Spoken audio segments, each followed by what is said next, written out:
আসসালামু আলাইকুম। আজকে আমরা একটা ইন্টারেস্টিং টপিক দেখব, যেটা হলো আমার যে একটা মলিকিউলকে দেখলে আমি কীভাবে বুঝবো যে সেটা একটা পোলার নাকি একটা নন পোলার যৌগ। তো এটা বোঝার অনেকগুলো উপায় আছে। তো আমরা উপায়গুলো দেখব একটু। দেখো, যে আমি এখানে কয়েকটা যৌগ লিখছি। যে এখানে আছে আমার পানি, ammonia, PCl5, PCl3, carbon dioxide, carbon monoxide, hydrochloric acid, sulphuric acid. তো এখানে মিথেন আছে, তারপরে তোমার এখানে কার্বন টেট্রাফ্লোরাইড আছে। তো এখন তুমি এইখান থেকে র্যান্ডম একটা মলিকিউল, ধরো এইটা বা এইটা, ধরো এইটা, যে কোনো একটা র্যান্ডম একটা মলিকিউল যদি তুমি দেখো, তাহলে তুমি কীভাবে বুঝবা যে সেটা পোলার নাকি নন পোলার। তো পোলার এবং নন পোলার চেনার কয়েকটা উপায় আমি বলি। যে দেখো, আমি যদি বলি তোমাকে যে পোলার চেনার উপায়, যদি পোলার হয় তাহলে, যদি তোমার পোলার হয় তাহলে কি কি হবে। এক নম্বর যে জিনিসটা দেখবা সেটা হলো আমাদের ইলেকট্রোনেগেটিভিটি বা তড়িৎ ঋণাত্মকতা। ইলেকট্রোনেগেটিভিটি দেখবা যে যদি তোমার ইলেকট্রোনেগেটিভিটি যদি 0.4 এইটার কম হয়, 0.4 বা তার থেকে কম হয়, তাহলে সেই জিনিসটা মানে সেই যৌগটা একটা পিওর নন পোলার, মানে একেবারে নন পোলার। যদি তোমার ইলেকট্রোনেগেটিভিটির পার্থক্য এটা হয়, যেমন তুমি ধরো আমার CH4, CH4, এইখানে কার্বন, তার ইলেকট্রোনেগেটিভিটি আমার 2.5 এবং হাইড্রোজেন এটার আমার 2.1। তাহলে যদি আমি ডেল ইলেকট্রোনেগেটিভিটি বাই করি, তাহলে সেটা হবে আমার 2.5 মাইনাস 2.1, যেটা দ্বারায় আমার 0.4। তার মানে আমি বুঝতে পারতেছি হ্যাঁ, এটা আমার একটা নন পোলার যৌগ।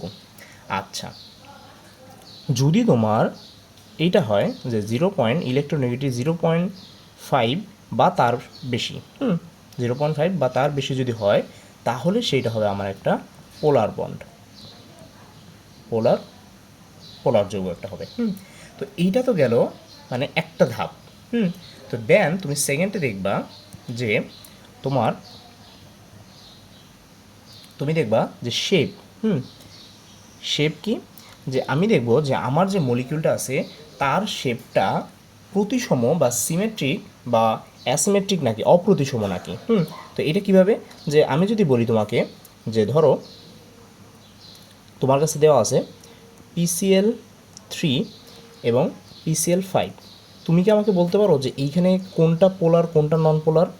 আচ্ছা, এইখানে যদি আমি দেখি যে আমার এইখানে PCl5টা হলো আমার নন পোলার এবং PCl3টা হলো আমার একটা পোলার। এটা কেন হয়? কারণ দেখা যায় আমার PCl যে 5টা আছে এইটা আমার একটা সিমেট্রিক মলিকিউল। এটা যদি আমি একটু আঁকি, যে সেন্ট্রাল অ্যাটম ফসফরাস, এখানে 3টা ক্লোরাইড আছে আর এখানে এটা আছে। যদিও আমার আঁকাটা অত সুন্দর হইতেছে না, তো এটা হলো এইভাবে মিলে যায়, মানে উপরে একটা হয়, নিচে একটাই হয়। আচ্ছা, তো এটা দেখা যায় কি যে এই জিনিসটা একটা তোমার সিমেট্রিক হয়, এটা হয় তোমার হলো ত্রিভুজীয় দ্বিপিরামিড, তো এটা হয়। আচ্ছা, তো ট্রায়াঙ্গল বাইপিরামিড, তো এইটা হয়, দেখা যায় কি যে এটা একটা সিমেট্রিক মলিকুল হয়, এই জন্য এটা একটা নন পোলার হয়। হ্যাঁ, তুমি যদি দেখো এটা একটা নন পোলার। আর তুমি যদি এই PCl3-র কথা যদি একটু দেখো, যে PCl3টা আমার এটার শেপটা হয় অনেকটা এরকম, যে এইখানে একটা লোন পেয়ার থাকে, আচ্ছা লোন পেয়ার থাকে এবং বাকি 3টা তোমার এইভাবে থাকে। আচ্ছা, তো দেখা যায় এই ফর্মটা মানে এই যে আমার এইটা আকৃতিটা সেটা ডিফর্ম থাকে, হ্যাঁ, মানে সিমেট্রিক থাকে না, এটা আমার একটা ডিফর্ম হয়ে যায়। তো এই জন্য দেখা যায় যে যারা, যদি আমি বলি শেপের জন্য, যে যারা আমার প্রতিসম বা বলতে পারো যদি আমার প্রতিসম হয় বা কোনো বিকৃতি নাই, তাহলে সে হবে আমার নন পোলার, নন পোলার। আর যদি সেটা আমার অপ্রতিসম হয়, তাহলে সেটা আমার হবে পোলার। এটা তো গেল দুইটা। যদি আমি 3 নাম্বারটায় আসি, যে আমার 3 নম্বরে আমি কি দেখতে পারি, আমি দেখতে লোন পেয়ার। এটা খুব important, lone pair. Lone pair মানে কি, অবশ্যই আমার এখানে লোন পেয়ারটা হবে সেন্ট্রাল অ্যাটম বা কেন্দ্রীয় মৌলের, কেন্দ্রীয় মৌলর। আমরা তো কেন্দ্রীয় মৌল হিসাব করি, কেন্দ্রীয় মৌল। কেন্দ্রীয় মৌলের লোন পেয়ার আছে কি না সেইটার উপর নির্ভর করে, এটা অনেকটাই পজিটিভ রেজাল্ট দেয়। আচ্ছা, তো লোন পেয়ার যদি থাকে, ইয়েস, আর যদি নো, মানে সেন্ট্রাল অ্যাটমের লোন পেয়ার আছে কি না। যদি এমন হয় যে, যদি এমন হয় যে ধরো তোমার আছে NH3, NH3, এইখানে একটা আমার সেন্ট্রাল অ্যাটমের একটা লোন পেয়ার আছে, এবং পাশাপাশি দেখো এইটা একটা ডিফর্ম একটাই, ডিফর্ম একটাই, যেটা আমার হাইব্রিডাইজেশন sp3 যেটা হওয়ার কথা যা ছিল, কিন্তু সেটা হয় না, এটা চতুস্থলকের হয় না, এটা বিকৃত চতুস্থলকে হয়। এবং পাশাপাশি আমার এখানে আমি যে টপিকটা নিয়ে আলোচনা করতেছি 3 নম্বরে, সেটা আমার লোন পেয়ার আছে, যার কারণে দেখা যায় এইটা আমার একটা পোলার বন্ড। আর যদি এমন হয় যে তোমার এইখানে এখানে লোন পেয়ার নাই, এমন একটাই মনে করো যে SO3, তো এইটা একটা সালফার ট্রাইঅক্সাইড, এইখানে কোনো লোন পেয়ার নাই। এটা যদি আমি একটু আঁকি, এটা অনেকটা এরকম হয়, এটা আপনার অনেকটা এরকম হয়। তো এই এই সালফার ট্রাইঅক্সাইড, এইটা আমার এখানে সালফারের কোনো কেন্দ্রীয় অ্যাটমে কোনো লোন পেয়ার নাই, যার কারণে এটা আমার একটা নন পোলার হয়। যদি আমি ঠিক এই ইএসের ক্ষেত্রে একটা উদাহরণ দিই, এখানে দিয়েই দিই সেটা, যে যদি আমার সালফার ডাইঅক্সাইড হয়, সালফার ডাইঅক্সাইড হয়, তখন সেটা আবার আমার পোলার হয়। কেন হয়? কারণ তখন এই বন্ড অনেকটা স্ট্রাকচারটা এরকম হয়, এই যে এখানে দুটা লোন পেয়ার থাকে, যার কারণে দেখা যায় আমার সালফার যে ডাইঅক্সাইডটা আছে সেইটা আমার একটা পোলার হয়, সেইটা আমার একটা পোলার হয়। বাট সালফার ট্রাইঅক্সাইড সেইটা আমার একটা নন পোলার, নন পোলার। আচ্ছা, তো এরপরে যে আমি যে জিনিসটা দেখব সেটা হলো আমার, সেটা দেখব আমি ডাইপোল মুভমেন্ট। এটাও খুব ইম্পর্টেন্ট, যে আমি দেখব নেট ডাইপোল মুভমেন্ট। আচ্ছা, ডাইপোল মুভমেন্ট তোমরা কোথায় পড়ছো? ডাইপোল মুভমেন্ট তোমরা পড়ছো ফিজিক্সে, ফিজিক্সের স্থিরতরিতে তোমরা ডাইপোল মুভমেন্ট পড়ছো, যে আমার যদি এখানে একটা ক্ষুদ্র চার্জ থাকে প্লাস কিউ, এবং এখানে যদি একটা মাইনাস কিউ থাকে, এবং তাদের মধ্যবর্তী দূরত্বটা যদি খুবই ছোট থাকে, নগণ্য থাকে, তাহলে আমি বলতে পারি যে এই যে যে সিস্টেমটা, সেইটা হলো আমার একটা ডাইপোল। এবং এই ডাইপোল মুভমেন্টটা কি? ডাইপোল মুভমেন্টটা আমরা পি, এটা একটা ভেক্টর রাশি, যদি আমরা প্রকাশ করি যে যে কোনো একটা চার্জের ম্যাগনিটিউড ইনটু তাদের মধ্যবর্তী ডিস্টেন্স 2L, এবং এই এলটা হলো অবশ্যই আমার এই এলের যে ডিরেকশনটা সেটা মাইনাস কিউ থেকে প্লাস কিউয়ের দিকে, এবং এইখানে এটা একটা ভেক্টর রাশি। আচ্ছা, তো ব্যাপারটা হয়েছে কি, যে এই যে ডাইপোলটা, এইটা আমরা কেমিস্ট্রিতে কেমনে পড়ি, কীভাবে পড়ি, যে জিনিসটা হয়েছে যে যদি তোমার একটা মলিকিউলের নেট ডাইপোল মুভমেন্ট যদি থাকে, আমি যদি বলি যে ইয়েস অর নো, এখানে সেরকম হবে যে dipole movement, dipole dipole movement, dipole movement yes or no, no হলে তো জাস্ট নন পোলার। আচ্ছা, নোর একটা ব্যাপার আছে, নোর একটা ব্যাপার হলো যে ডাইপোল মুভমেন্ট থাকে, বাট সেটা ক্যান্সেল আউট হয়ে যায়, মানে কাটাকাটি হয়ে যায়। আমি যদি বলি একটু বাংলা ভাষায় একেবারে কাটাকাটি। আচ্ছা, কাটাকাটি কীভাবে হয়? ডাইপোল মুভমেন্ট জিনিসটা কি, যে ধরো তোমার কার্বন ডাইঅক্সাইড আছে, কার্বন ডাইঅক্সাইড আছে, তো তোমরা সবাই কার্বন ডাইঅক্সাইডের স্ট্রাকচারটা জানো, এটা একটা লিনিয়ার শেপের হয়, এই হলো তোমার কার্বন ডাইঅক্সাইডের শেপটা। তো দেখা যায় এইখানে তোমার এই আমার অক্সিজেনের ইলেকট্রোনেগেটিভিটি বেশি, যার কারণে ও হয়ে যায় আমার ডেল্টা মাইনাস, এবং ও হয়ে যায় আমার ডেল্টা প্লাস। তো দেখা যায় যে এইখানে যে তোমার ডাইপোল মুভমেন্টটা, ধরো তোমার ডাইপোল মুভমেন্টটা এইদিকে গেল এবং এটা গেল এইদিকে, যার কারণে দেখা যায় তোমার এইখানে 180 ডিগ্রি, এখানে কী তৈরি করছে দেখো, এই যে পুরোটা একটা 180 ডিগ্রি তৈরি করছে, যার কারণে তোমার যেহেতু ভেক্টর রাশি, সেহেতু তোমার কী হয়েছে, কাটাকাটি হয়ে গেছে এটা জিনিসটা। এই জন্য কার্বন ডাইঅক্সাইড আমার একটা বলো তো কি, কার্বন ডাইঅক্সাইড আমার একটা নন পোলার, নন পোলার। বাট আমি যদি পাশাপাশি বলি যে ইএসের ক্ষেত্রে কার্বন মোনোঅক্সাইড, আমি যদি কার্বন মোনোঅক্সাইডটি একটু আঁকি এখানে, যে কার্বন মোনোঅক্সাইড, এইটা হলো আমার কার্বন মোনোঅক্সাইড। তো এই যে কার্বন মোনোঅক্সাইড, তো এই কার্বন মোনোঅক্সাইডটা আমার একটা পোলার। কারণ কি জন্য, যে এইখানে আমার নেট ডাইপোল মুভমেন্ট একটা অস্তিত্ব আছে, যার কারণে দেখা যায় যে এই কার্বন মোনোঅক্সাইডটা আমার একটা পোলার। যদি আমি ওয়াটারের কথা বলি, এইচ টু, আমরা সবাই H2 এর স্ট্রাকচারটা জানি, যে ও এইচ এইচ, ও হয়ে যায় ডেল্টা প্লাস, ও হয়ে যায় ডেল্টা প্লাস, ও হয়ে যায় 2 ডেল্টা মাইনাস। তো দেখা যায় এইখানেও একটা আমার নেট ডাইপোল থাকে।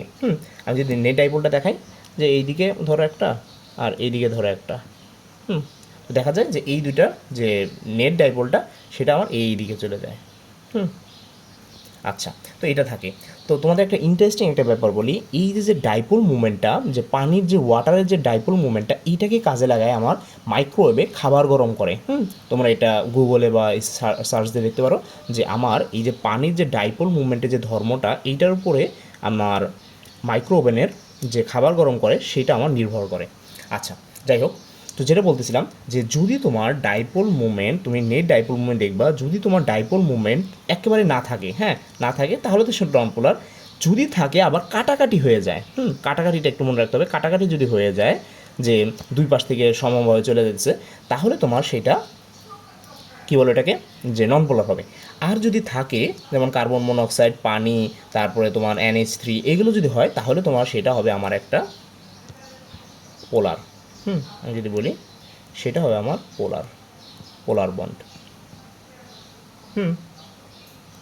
আচ্ছা, তো এরপরে যে আমি যদি কিছু একটা পিকচার দেখাই, যে ধরো আমার একটা এখানে আমি একটা চার্ট আঁকছি, যে দেখো, যে এটা একটু মনে রাখতে পারো, যে পোলার সমযোজী বন্ধন, পোলার সমযোজী বন্ধন যদি হয়, তাহলে যদি না হয়, পোলার সমযোজী বন্ধন যদি না হয় ইলেকট্রোনেগেটিভ কারণে, তাহলে সে তো নন পোলার।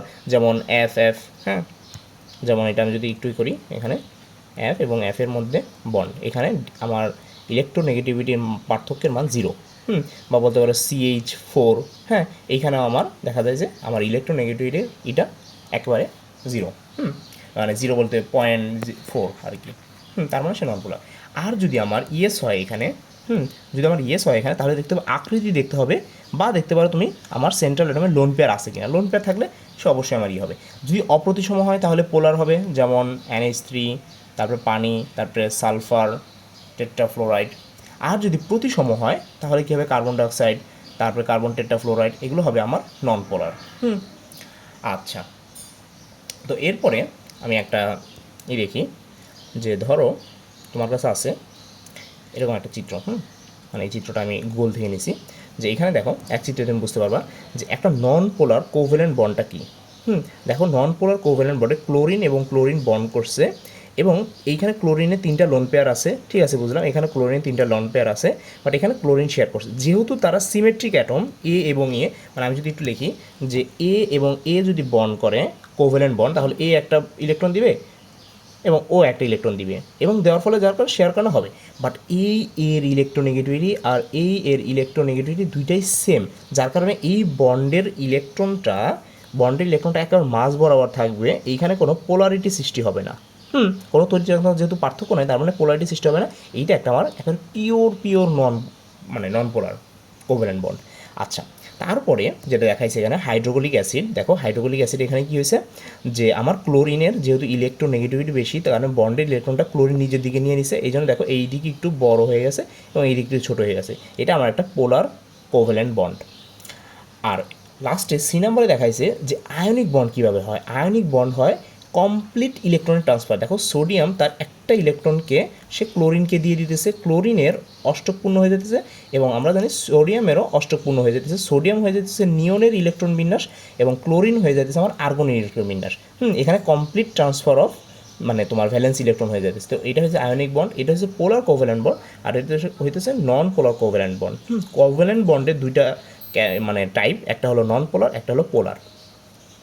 আচ্ছা, তো এখন আমি যদি তোমাকে একটা কোশ্চেন করি, লাস্টে একটা কোশ্চেন রেখে যাই, যে আমরা তো দেখছি যে যদি ইলেকট্রোনেগেটিভিটির পার্থক্য, যদি ইলেকট্রোনেগেটিভ পার্থক্য 1.7, 1.7-এর বেশি হয়, তাহলে সে হয় আমার একটা আয়নিক, সে হয় আমার একটা আয়নিক। যদি তোমার 1.7-এর থেকে বেশি হয়, বা অনেক সময় দেখা যায় যে তোমার 1.8ও ধরে, যাই হোক।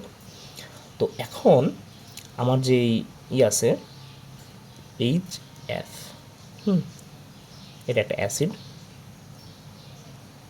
তো এই অ্যাসিডটা ও নিজে